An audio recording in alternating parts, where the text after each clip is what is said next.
ဒီနေ့ကတော့မြန်မာထမင်းတုပ်တုပ်စားပါမယ်မြန်မာထမင်းတုပ်စားတုပ်ဖို့အတွက်လိုအပ်တာလေးတွေဖြစ်တဲ့မကြီးရည်စီချက်ဇွန်ကြောင်းမှုတ်ပဲမုတ်အကျက်မှုတ်အချုံမုတ်စားနဲ့ဇွန်ကြောင်းအကောင်လေးတွေ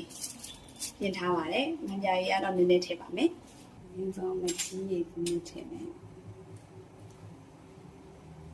ပဲမုတ်ထည့်ပါမယ်။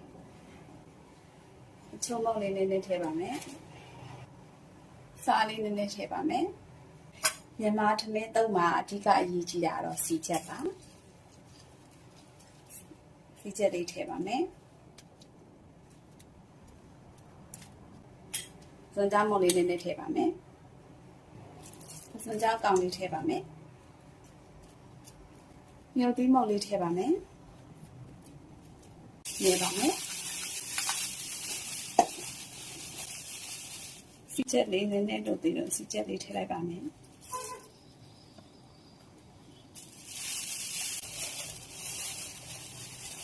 ပဲထည့်ပါမယ်။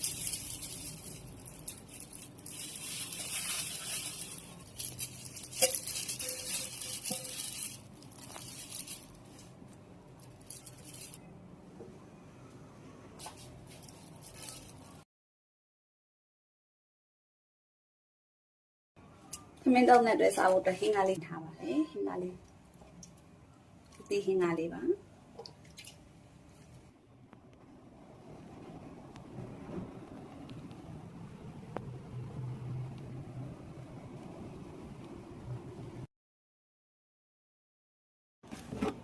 ထမင်းတုပ်လေးစားမယ်ရှင်ထမင်းတုပ်လေးပါစားကြပါအောင်ရှင်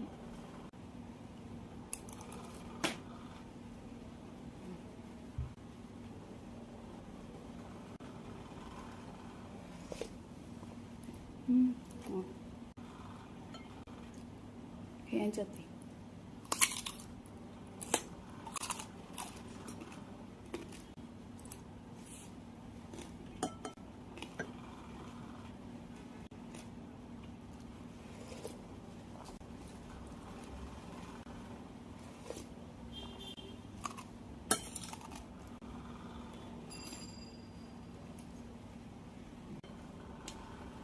စားလိုက်ပါအောင်ရှင်ကျေးဇူးပါ